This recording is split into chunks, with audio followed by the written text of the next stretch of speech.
Innal hamdalillah nahmaduhu wa nasta'inuhu wa nastaghfiruh wa na'udzu billahi min syururi anfusina wa min sayyiati a'malina. May yahdihillahu fala mudilla lahu wa may yudlilhu fala hadiya lahu.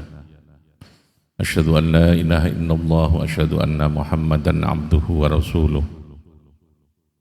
Allahumma salli wa sallim ala sayyidina Muhammad wa ala ali sayyidina Muhammad kama sallaita ala sayyidina Ibrahim wa ala ali sayyidina Ibrahim fil alamina innaka hamidum majid. Amma ba'd.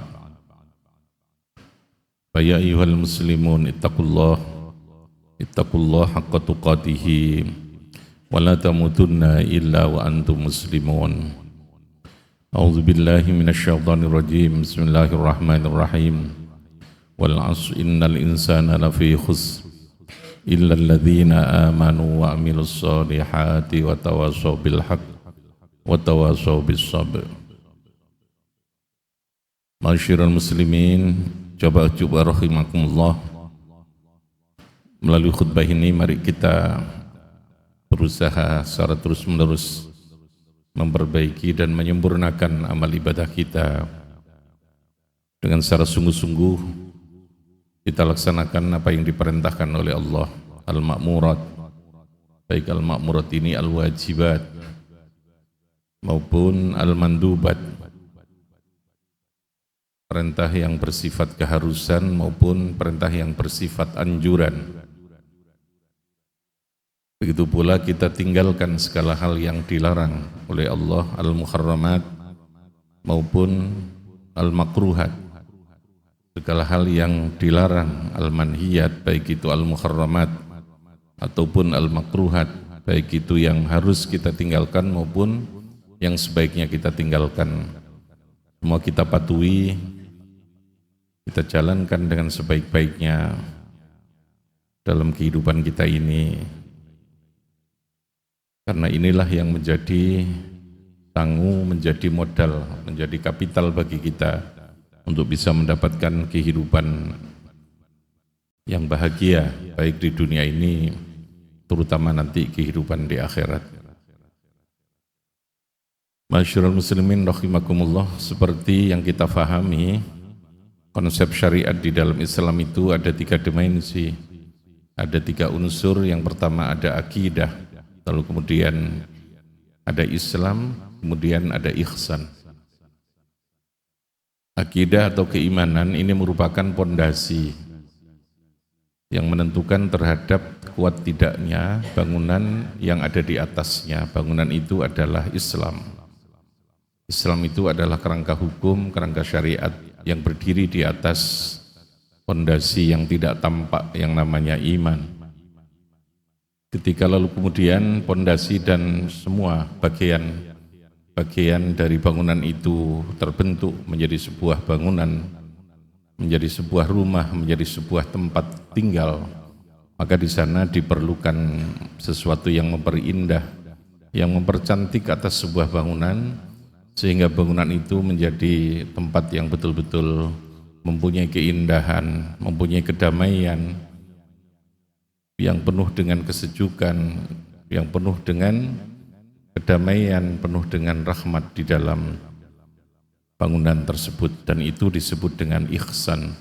Ihsan adalah puncak dari sebuah proses kepatuhan yang kita lakukan di dalam menjalankan syariat agama.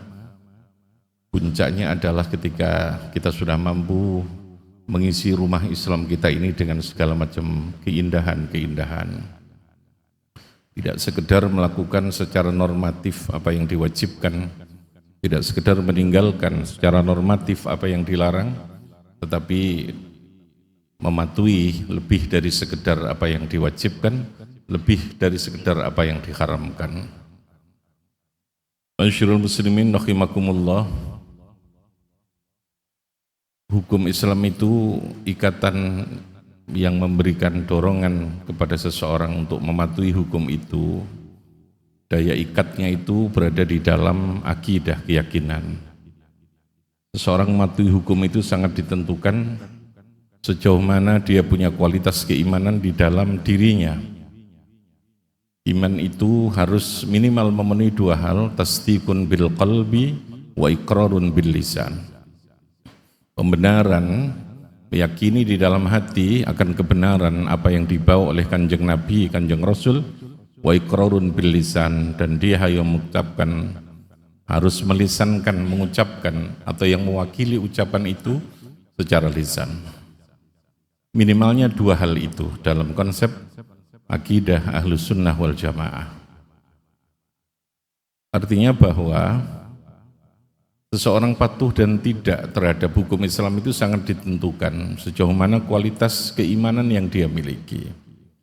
Iman itu memang tidak tampak, tetapi indikasi, tetapi tanda dari keberadaan iman itu kuat apa tidak, itu bisa kita lihat dari perilaku dan perbuatan yang ada di dalam lahiriah manusia itu. Hukum itu akan dipatuhi bagi orang yang beriman, sehingga berbeda dengan hukum positif, hukum yang dibuat oleh negara.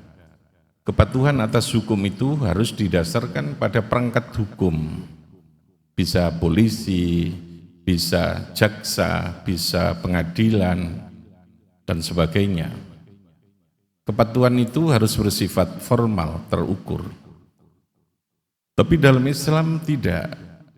Dalam Islam itu kekuatan hukum, seseorang itu patuh apa tidak, bisa ditentukan, bisa dilihat atau ditentukan oleh keimanan yang dia miliki. Sehingga Kanjeng Nabi suatu saat menyampaikan kepada para sahabat, kalau kamu ingin tahu seseorang yang imannya kuat itu, lihat dia yang setiap kali sholat dari rumahnya dia pergi ke masjid untuk melakukan sholat berjamaah.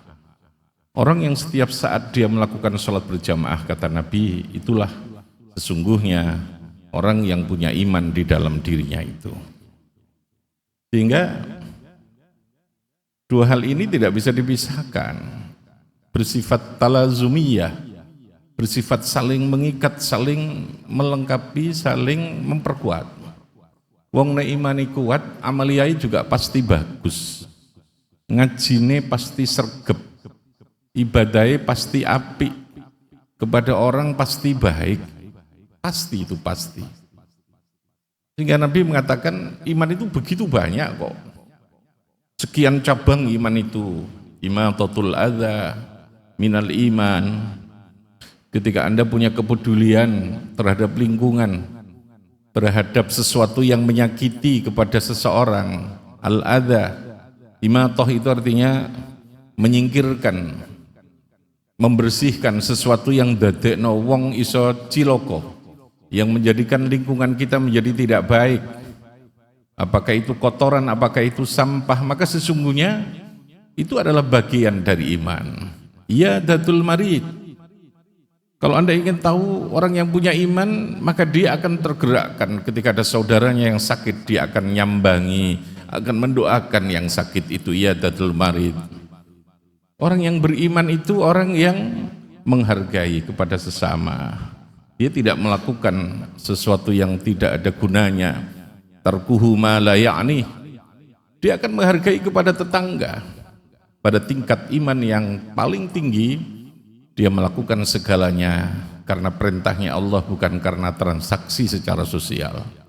Dia baik bukan karena wong liya apik no awake, tapi dia baik karena memang itu perintah Gusti Allah. Mbuh wong liya iku apik apa ora, dia tidak peduli. Karena kebaikan yang dia lakukan adalah karena memang Allah memerintahkan untuk berbuat baik kepada siapapun. Kalau orang berbuat baik nongone tonggo karena tonggone apik, ngekei makanan karena tonggone ngekei makanan, itu biasa. Masih transaksi sosial, masih hukum sosial yang berlaku. Apik ya tak apiki, nek elek ya tak elek, itu hukum yang berlaku dalam kehidupan sosial itu. Tapi dalam hukum agama, keimanan yang tertinggi apabila kita telah melakukan kebaikan, bukan karena apapun, bukan karena siapapun, tapi kebaikan itu kita lakukan karena memang perintah Gusti Allah, karena memang Allah yang memerintahkan saya untuk melakukan kebaikan itu. Untuk mengukur diri kita ini, maka hal-hal yang berkaitan dengan kehidupan, kebaikan yang kita lakukan itulah yang akan menjadi penentu apakah kita punya iman apa tidak. Maka oleh karena itu harus kita ilmoni akidah kita dengan mantap, dengan yakin. Bi'adillah isbatul aqaid bil adillatil yakiniyah. Akidah, keyakinan kita ketika kita mulai belajar itu harus menjadi prioritas untuk menancapkan keyakinan, pemahaman akidah, baik itu akidah yang berkaitan dengan az-zatil aliyah, as-sifatil aliyah, maupun hal yang berkaitan dengan al-wasaid. Al-wasaid itu makhluk yang diciptakan Allah, yang ditugasi oleh Allah, para rasul, para malaikat, maupun keyakinan kita tentang al-ma'ad, hal-hal yang berkaitan dengan akhirat. Keyakinan yang benar, yang diilmoni, itu akan menjadi pemandu kita untuk terus merasa di dalam kehidupan diawasi dan terus berada di dalam pengawasan, berada di dalam kehati-hatian dan kewaspadaan dalam kehidupan kita ini. Semoga Allah Subhanahu wa Ta'ala senantiasa memberikan ma'unah dan taufiknya kepada kita semua, karena ma'unah dan taufik itu adalah prerogatif Allah. Terus kita mohon kepada Allah. Ilmu bisa kita peroleh, tapi hak yang berkaitan dengan at-taufik wal ma'unah itu adalah sepenuhnya Allah yang memberikan terhadap orang yang dikehendaki oleh Allah. Barakallahu li wa lakum fil Qur'anil azim. Barakallahu li wa lakum fil Qur'anil azim wa nafa'ani wa iyyakum bima fihi minal ayati wa dzikril hakim. Innahu ta'ala jawadun karim raufur rahim.